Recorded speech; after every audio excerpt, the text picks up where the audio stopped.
Alright, now we're going to do the rear bumper. What you need on this one, the first thing, is your Dremel. Then the portion you have to cut, there's already an outline that comes with the bumper from factory. This outline, you follow it, you cut this entire piece off. All the way down. It's an outline, you can't miss it. If your bumper's dirty, get it like a wipe or something and clean it. Basically start cutting.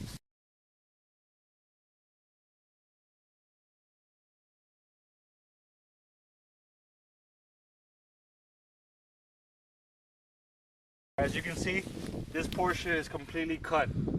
If you compare it to the other side, you can see the difference between non-cut and physically cut out. Alright, so what we did is we drilled the 3mm holes in all the cross X's, the same thing as the front bumper. You have multiple locations on this this little flap. You have two, one on top, one on bottom, one on bottom, one on top, one on bottom, one on top, one on bottom, one on top. You drill these out with a 3mm, okay? But very important, do not mess this up. The top section of these little holes are an 8mm, which is a 5/16. Do not confuse them with the bottom, because if you confuse them with the bottom, guess what? You're out of luck. If you drill the 10mm on top, which is the 3/8, you're ruined basically, because this hole will be too big and the screw that goes here will just go straight to it and it won't clip on, so your rear flap will be loose. So make sure you don't confuse this. So we're gonna go ahead and get the 5/16 for the top sections only.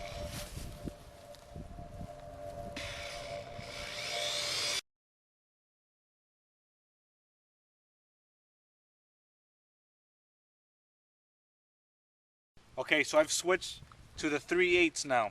Remember, this is for the bottom half. These the little holes down here.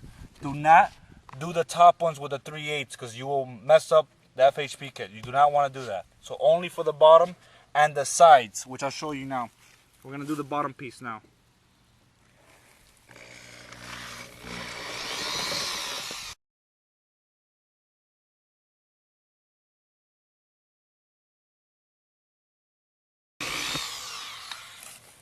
Okay, you have two over here, one at the bottom portion, which is also a 3/8, and one that goes on the top. Okay, so let's do the top one. Remember, these have been pre-drilled with a 3mm, the 1/8.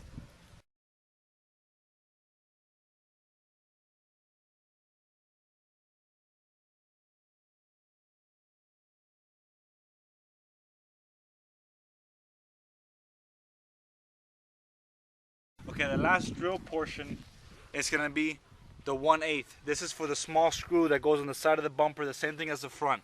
Okay, there's already a groove there from factory. That little groove, you just basically put the thing there and you drill a little small hole. Same thing on the other side. Okay, this portion right here is only for the 4 cylinders because you do not have dual pipes. If you have a 4-cylinder and you have dual pipes, don't worry about this. This is basically the flap that comes with the OEM bumper as well, but this is for the actual FHP kit. You have 2 small holes, the same process as the rest. You do a 1/8 drill first to make the hole, then from there you go into a 3/8 here. Then basically you drill that portion out. This basically goes on the other side of the FHP kit. You flip it over.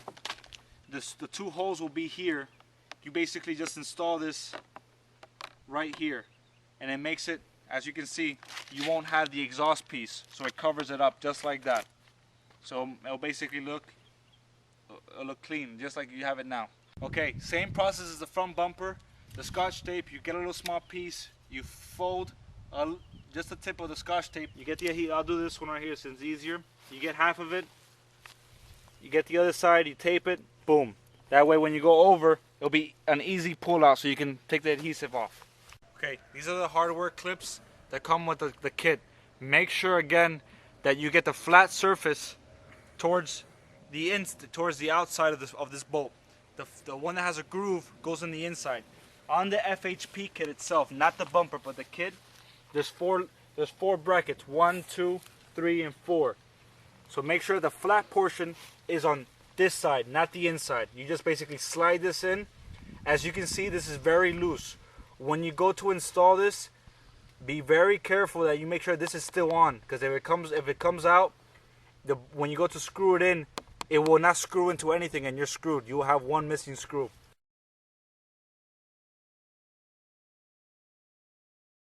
Okay, same thing with the front bumper.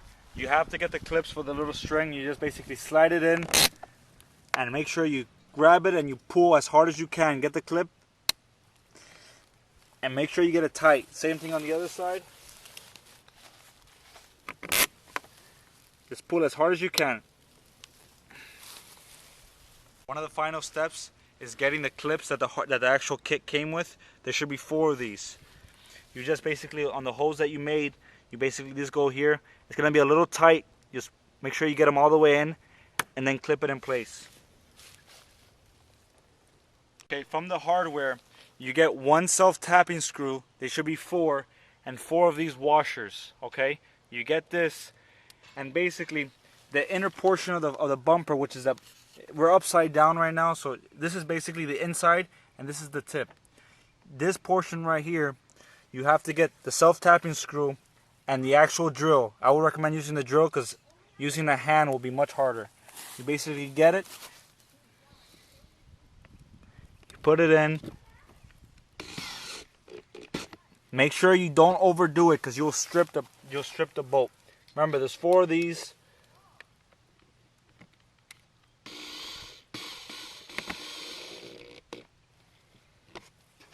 If you feel that it doesn't get tight, it's because you're missing the little bracket, the little.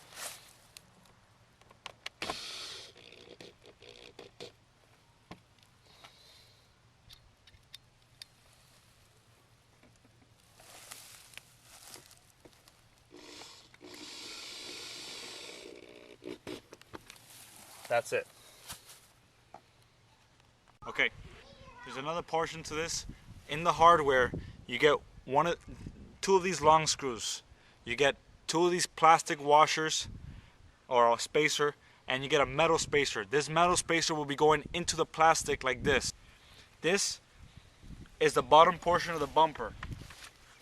This bolt, this spacer has to go in between it. What this does, it basically gives this portion of the FHP kit more stability. Okay, so you basically get your finger inside of it so it can give a better opening. You put the spacer without letting it fall into place,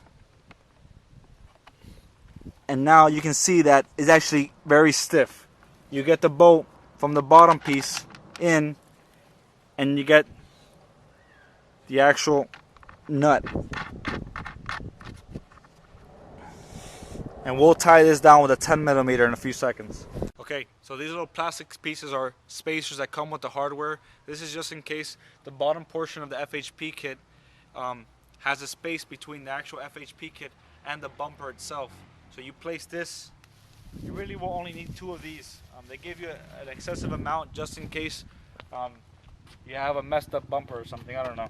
But here, this basically goes in the bottom half. You put this inside where the hole is, you align it, and you wait until you put the bumper on to screw this one in, because of the back mud flap, that the plastic piece connects to the screw as well. So it's a good idea if you wait on this.